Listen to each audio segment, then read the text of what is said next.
Bugün bir dəqiqə dayanmayacağım.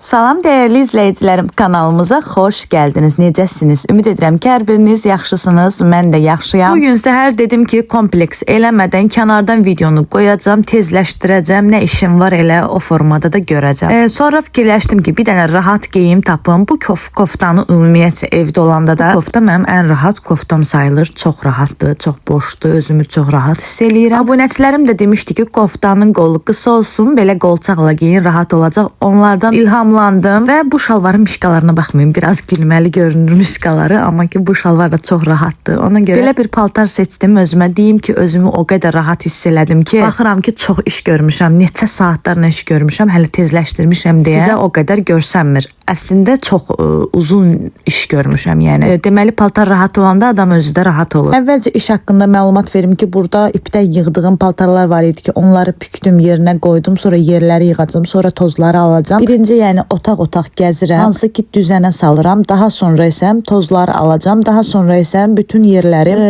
toz soranlayacağım biri, sonra siləcəm. Bugün yaxşı hiss eləmişəm, özümü şükür Allaha deyə. Bugün həm də sizə bugün vlog paylaşmışam. Bu videonu çəkdiyim günü həm də sizə vlog paylaşmışam. Birinci vlogun üstünə səs yazmışam, montaj eləmişəm. Ondan sonra onu paylaşmışam sizə. Ondan sonra isə durmuşam. Harısı saat səhv etmirəmsə 1 idi. Mən başladım evləri səlqəyə salmağa. Çünki o ana qədər heç bir şey eləməmişdim. Sadəcə sizə video düzəltməklə məşğul idim. Bir dənə Hüseynə yemək vermişdim, bir dənə özüm yemək yemişdim. İndi səs yaza fikirləşirəm ki, nə mövzu danışaq ki, maraqlı olsun. Yadıma düşdü ki, söz vermişdim ki, ailə münasibətləri haqqında danışacağam. İndi ağlıma gəldikcə, çünki bədahətən danışırıq, bilirsiniz. Çünki bir də görürsünüz ki, videonu paylaşandan sonra yadıma düşür ki, bu belə bir şey də vardı. Bunu niyə demədim? İndi nəsə ağlıma gəlsə ailə ilə bağlı ki, necə düşünürəm? Təbii ki, düz düşünürəm, səhv düşünürəm demirəm, amma necə düşünürəmsə onu. Bu arada bu rulo ilə üstdən gedəndə hansı ki balışın üstündən, ədyalın üstündən nə balaca tüklər olsun, balaca nəsə tozlar olsun, hamısını üstünə yığır deyə elə yaxşı özümü də rahat hiss eləyirəm yatanda. İstər-istəməz çünki toz filan olur. Plastiklərin üstünü, şəkillərin üstündə silmək olmur deyə onların da üstünü ondan eləyirəm. Birdən söhbətimiz qızğın olar deyə bilmərəm. İndidən deyim ki, bir saniyənizi ayırıb videonu bəyənməyi, abunə olmağı və rəy yazmağı unutmayın ki, çünki həqiqətən bunlar mənim üçün çox önəmlidir. Ailə münasibətləri haqqında isə, ər-arvad münasibətləri haqqında klassik şeylərdən istəmirəm danışım. Zaten hara açsanız orada yazılacaq ki, sevgi, hörmət əsasdır, qarşılıqlı hörmət, qarşılıqlı dinləmək, təbii ki, bunlar əsasdır. Amma bunun olması üçün də birinci, ilk növbədə sənin özünün özünə dəyər verməyin lazımdır. Sən özün özünə necə dəyər verirsənsə, bu yoldaşa da aiddir, anaya da aiddir, ona da aiddir, buna da aiddir. Sən özün özünə necə dəyər verirsənsə, qıraqdakı insanlar da sənə o cür dəyər verir. Sən özün özünü əzdirməyə yer axtarırsansa, təbii ki, səni yoldaşın da əzəcək, anan da əzəcək, evladın da əzəcək. Ona görə ilk növbədə özün özünə hörməti əsasdır məncə. Bunun üçün də nə lazım idi? Keçən dəfə də biz danışdıq. Bunun üçün də lazımdır ki, özün özünü inkişaf elətdirmək. Şərt o deyil ki, pul qazanmaq. Bu ola bilər ki, sən yeni bir hobbin olsun, özünə vaxt ayırıb kitab oxumağın olsun, özünə vaxt ayırıb öz qulluğun olsun. Özünə qulluq elədiyin yerdə, məsələn, bir kitab az, səsli kitab dinləmə. Məsəl üçün səsli kitab dinləyirəm, oxumağa vaxtın yoxdursa əgər. Nəsə biliyin olsun və yaxud işin olsun, hobbilərin olsun. Tutalım ki, belə deyim.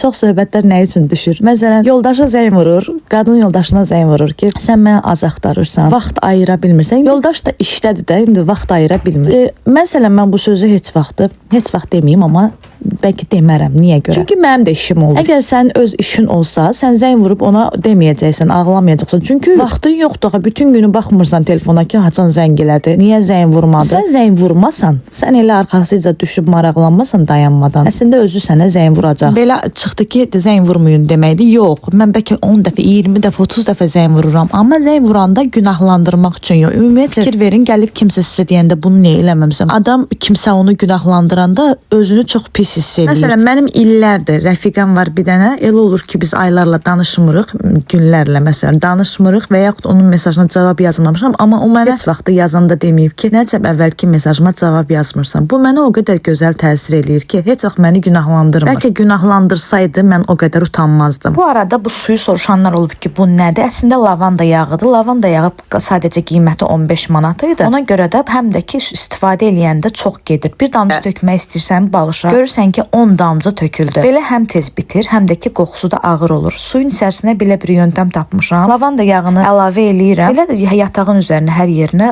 elə istifadə eləyirəm. Lavanda yağını birdən bilmək istəyirsiniz. Bilməyənlər olar ki, nə üçün istifadə eləyirəm? Bu həm qədimdən qalmış bir istifadə yöntəmidir. Həm də həm fiziki, həm də ki zehnin sağlamlığı üçün lavanda yağı çox xeyirdir. Məsəl üçün stressi və narahatlığı azaldır. Yuxusuzluğa nə səbəbdirsə, məsələn, yuxusuzluğa səbəb stressdirsə, o həmin gərginliyi, həmin stressi aradan qaldırır. Yuxunu yaxşılaşdırır. Yatmazdan əvvəl yastığa bir neçə damcı lavanda yağı damızdırırsan, yuxuya getməyi o qədər asanlaşdırır ki, xüsusilə də yuxusuzluq və narahat yuxu halları ki var, həmin vaxtlarda da çox təsirlidir. Tay qoxusundan da danışmıram da, bütün otağı qoxusu götürür, çox gözəl ətri var. Qısa bir məlumat da işdən, gördüyünüz kimi hər yeri səlgiyə salmışam, tozunu almışam. Bu otaqda buranın tozunu alıram. Əslində yoldaşımın şkafını neçə gündür səlgiyə salmalıyam. Orada qış paltarlar qalıb biraz. Onu da inşallah bəxt açılar bu günlərdə eləyərəm. Qaydaq həyatımızın 80%, 90%-ni təşkil eləyəcək həmən o ər-arvad münasibətinə. Çünki həqiqətən də kimin evləndiyinə fikir vermək lazım. Çünki həyatının həqiqətən də qərarlarının 80-90%-i həmən evliliyə bağlıdır. Çox böyük təsir var insanın həyatında. Qaldığımız yerdən davam eləyək. Yəni yığacaqsınızsa yığın. Məsələn 20 dəfə də yığın, 30 dəfə də yığın. Kim deyir ki yığmayın, amma yığanda sən niyə məni yığmırsan, sən niyə məni axtarmırsan? O sözləri deyəcəksinizsə yığmayın. Həqiqətən onda adam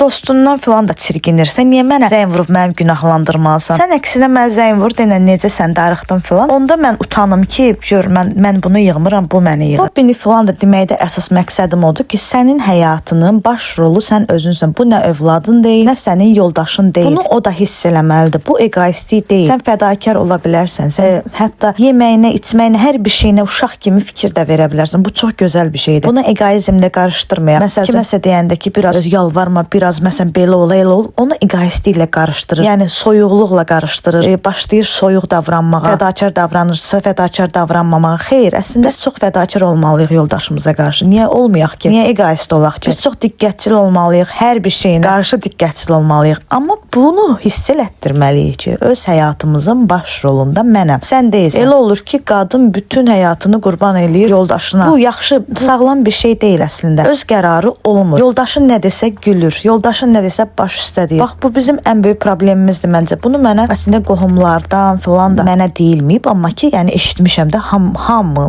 Bəlkə biz tərəfin də hamısının fikri budur. Əvvəlki qadınların filan fikri budur. Kişi nə desə sus. Qadına oluna bilinəcək ən pis bərbad deyə bilərəm ki, məsləhətdir. Əgər kişi nə deyirsə, qadın ona baş üstə deyirsə, artıq bir müddət sonra qadın dəyərsiz olur. Çünki qadının öz fikri olmur. Bu yenə deyirəm, o demək deyil. Kişi nəsə dedi, baş qaldır, evdə söz-söhbət sal. Çox bunu belə deyəndə çox qarışdırırlar, başlayırlar dava falan salmağa. Dava salmaq heç kimə lazım deyil dava salmaq. Sadəcə yox deməyi bacarmaq. Məsələn, bu kişi deyir ki, bu məsələn belə olsun, deyə bilərsən ki, mən bunu eləmək istəmirəm. Sadə bir şeydir. Mən bunu bəyənmirəm. Mən bugün ora getmək istəmirəm. Onlar mən bu günlər ora getməyim. Üzürlü say filan. Xoş dillə deyib, amma öz qərarında qalmaq. Yoxsa ay kişi nə desə baş üstədir. İnanın ki, kişilər də belə qadınlara daha çox önəm verirlər. Belə yoldaşlara. Çünki onların da bəlkə də ehtiyacı var ki, onların arxasında ağıllı bir qadın, öz qərarları, öz ayağı üstünə dayanan bir qadın olsun. Onlar da sevmirlər ki, öz qərarı olmayan. Çünki onların hər zaman fikir verirəm, məsləhətləşməyə, məsləhət almağa ehtiyacları olur əslində. Xoşları gəlir ki, qadından məsləhət almaq. Həm də belə bir şey var da, əzəldən kişi ruhu ovçu ruhu sayılır və o ovlamağı daha çox sevir və biz məsələn evdə olanda artıq sən hər şeyə baş üstə deyən, hər şeylə razılaşan, o nə dedisə hə deyən qadın olanda, yəni səndə onu yeni kəşf edəcəyi, yeni əldə edəcəyi bir şey qalmır. Sən zaten nə desə baş üstə deyirsən, yəni zaten hər zaman ordasan. Hər zaman orada olma, yəni. Bunu egoistliklə yox, bunu acı dillə yox. Sadəcə hər zaman orada olma. Burada da ola biləcəyini göstər. Bu elə bir geniş mövzudur ki, hələ bir dənə üsul demişik də, biz bir dənə variantdan danışmışıq və hələ də bitirə bilmirik. Bu arada məlumat verim ki, artıq yataq otağını da bitirdim, Hüseynin otağını da bitirdim, səliqəyə saldım. İndi koridoru da yüngül səliqəyə salacağım. İnşallah usta gəlsəydi bu koridorun halına baxın. İndi rəng vurandan sonra görəcəksiniz ki, necə bura səliqəyə düşəcək inşallah. Ən əsas məsələlərdən biri də sevgi verin, doyunca sevgi verin. Yəni o qədər sevgi verin ki, hansısa bir qadını nə zamansa görəndə bu qadın daha çox nəvazişlidir, bu qadın daha çox sevgi verir, hissi belə onun onun ağlına gəlməsin. Yəni bütün günü maraqlanır, xırda bir şey olanda onunla məsələn başın ağrıyırdı, keçdi və yaxud keçmədi. Belə bir şeylər. Bu işin deyirdi necə oldu? Adətən biz bunları tanışlıq dövründə eləyirik, amma evlilik dövründə artıq eləmirik. Bəlkə inanmayacaqsınız ya, bilmirəm, siz də eşitmisiniz ya yox. Mən bir neçə nəfərdən eşitmişəm belə bir şey ki, çox sevgi versəm, çox sevgi bildirsəm, siz də başlayın loru dildə qudurar kimi deyirlər. Amma bu o qədər yanlışdır ki, istər yoldaş olsun, istər ana, istər övlad olsun, öz haqlarını qoruduğun müddətcə sevginin nə qədər bol olursa olsun, insan sevgiyə hər zaman möhtacdır. Sevginin sağaltmayacağı şey yoxdur deyə düşünürəm. Sevgi yəni bol-bol olmalıdır və əgər ki o insan sənə qarşı nəsə bir səhv eləyəndə, sən əgər ona xoş dünya yaşadmısansa, ona verdiklərindən geri alaraq, ikisini geri alaraq, o boşluğu ona yaşadaraq ona ancaq əzab verə bilərsən. Elə adam var ki, məsələn, gəldi həyatına və heç bir xoş şey yaşatmayıb sənə, sonra ayrılığı ilə səni qorxusun. Sən onun ayrılığından nə qorxacaqsan? Deyə bilərsən ki, sən nə yaşatdın ki, mənə nə də sənsizliyi hiss eləyim. Amma ona bütün sevgini, hər bir şey hiss elətdirdikdən sonra, o sənə qarşı nəsə səhv eləyəndə, ona verdiyin sevgidən azaltsan, bunu edirdinsə onu etməsən daha. O zaman məsəl üçün yoxluğunu hiss eləyə bilər. Bu arada artıq düşünürəm ki, qırmızı və göy rəngindən düzdür, dəhşət çox eləmir, amma bezər deyə artıq tam ayırdıqlarını bura qoyuram ki, başqa digər bir rəng verirəm ki, maraqlı olsun ona. Yəqin ki, bu mövzunu sona qədər bu videoda çatdıra bilməyəcəyik, çünki burada faktorlar çoxdur. Başqa danışmaq istədiyim şeylər də var. Yəni təkcə bunları eləməklə deyil, başqa bir şeylər də var. Ona görə yəqin ki, ikinci video olacaq bu haqda. Sadəcə burada çatdırdığımız qədəri ilə danışaq bu qonaq otağını yığışdırana qədər. Çünki qonaq otağını yığışdırandan sonra bir xəbər gələcək. Ən əsaslardan biri deyə bilərəm ki, evdə baxımlı olmaqdır. Həqiqətən bu çox əsas bir şeydir. Hobbi olacaq. Hansı ki deyirəm ki, hobbi olmalıdır. Onun qədər vacib bir şeydir ki, qadın evdə baxımlı olsun. Əgər sənin saçın, başın dağınıq, üstün uşaq məsələn üstünə qaytarıb səni sevərkən, yoldaşın sənin tanış olarkən sən bu cür deyildin. Sənin bu halına o aşiq olmayıb. Ona görə də get-gedə soyuqluq yaranır. Onsuz sən özündən soyunmusan o halından. Ona görə kim istəyər ki, sənin məsələn o halını görmək? Kim evə gəlmək istəyər? Adam evə gələndə bir həyəcanla gəlməlidir ki, yoldaşımı görəcəm, onun nurlu üzünü, gözəl üzünü. Adam gəlir, görür ki, indi sən də deyirsən ki, uşaqdır da, üstümə 2 dəqiqədən bir məsələn siz də başlayın, qaytarır və yaxud üstün başın yaman gündə 1000 dənə bəhanə edirsən ki, həqiqətən də yıpranmısan. Yəni mən başa düşürəm. Məsələn, yıpranmısan, artıq depressiv hiss edirsən, həqiqətən də halın, əlin, qolunda hal yoxdur ki, sən qalxıb bir dənə nəsə eləyəsən. Qınamaq üçün demirəm bunu. Amma bu get-gedə sənin özünün gözündən düşməyin ailədə isə soyuqluğa səbəb olur. Bu mənim öz əziyyətim, avokadomdur. Elə bərkdir ki, bunun gövdəsi çox bərkdir. Bunu pərdən arxasında qalır görmürəm. Ona görə aparıram mətbəxə qoyum. Elə də xanımlar var ki, elə bu halda gəzməklərinə baxmayaraq yoldaş ağzının açanındakı saç və baş var. Bir bax, o da deyir ki, nə pul verirsən ki, gedim saçımı düzəldim, başımı düzəldim, üz gözümə baxım, üzümdə o qəşəng gördüklərinin üzü estetikdir falan. Bunları da deməyə gərək yoxdur. Həqiqətən də saçı səliqəyə salmaq, əl üzü yumaq, gözəl bir arxadan saçını yığ, bir səliqəli, biraz yüngül nəsə makyaj edirsənsə, elə təmiz paltar geyim, ətir vur, bu belə bəs eləyir. Bu əslində süni güldür. Bu balışımdan olan güldür. Adı sterlitsadır, yəni cənnət çiçəyi. Cənnət quşu çiçəyi daha doğrusu. Əslində bu da var, amma bunu anam sapla sarıyıb, çünki çıxırdı. Heç yaxşı görünmür. 2 dənə də belə bunun içərisinə bastırmışam. Məndə bir budur, balış, bir də bu. İkisi də. Buna baxın, təzə çıxır. Görün nə gözəldir. İndi bunun yarpaqları hamısı bir-bir açılacaq. Çox gözəldir. Sonra digər faktorlar ki var, onları bilmirəm. İndi danışım, yoxsa yarımçıq qalacaq. Bu arada görün də yarpaqların arada təmiz dəsmalla silirəm ki, çünki üstü toz qoyur. Hər bir şey yığmışam mətbəxə. İndi mətbəx də pis gündədir. Sadəcə indi qərar verdik ki, bir yerə yığışaq. Axşam Qurban Bayramı olduğu üçün hamımız bir yerə yığışaq. Elə indi qərar verdiyimiz üçün buranı da videoya çəkmirəm, çünki gec olacaq. Şıpşaq buraları təmizləyim, sonra görüşək yenidən. Deməli qabları filan yudum, bitdi. Uvanikin altını təmizlədim. Burada meyvələr vardı. Onlardan yudum. Tərəvəzləri yudum. Ətləri suya qoydum. Bunu toyuq kebab olacaq, amma yoldaşım dedi ki, gələndə özüm eləyəcəm, ona görə qalsın. Belə. 2 dənə gül dərdim.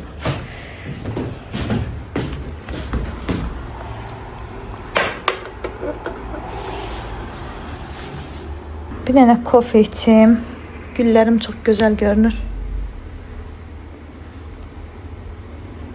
Bir dənə yeri silə bilmədim, polları silə bilmədim. Əslində bugün polları siləcəkdim. Əgər vaxt qalsa, özümə də gələ bilsəm, durub polları siləcəm. Bir də ki, özümə gəldim, gəlmədim, hamamın yerini bir dənə siləcəm. Elə belə. Amma əgər vaxt qalsa, buraları siləcəm. Başqa bir işim qalmayıb, şükür Allaha. Hətta mən həyəti də düşdüm, süpürdüm. Heç onu deməmişəm. Qoçaq qız töydə də düşdüm, süpürdüm. Yüngül həyətdə bu bayaqki gülləri ki apardım, töküldü hamısı həyətə. Ona görə onu da həll eləmişəm. Buraları səliqəyə saldım. Burada 3-4 dənə ütülənməli paltar var. Onu da inşallah ütüləyərəm. Otaqlar səliqəlidir. Zaten bunları görmüşdü, səliqəyə salmışdım. Qonaq otağı da səliqəlidir. Mətbəx də, hamamı da silmişəm. Hamam da gül kimidir.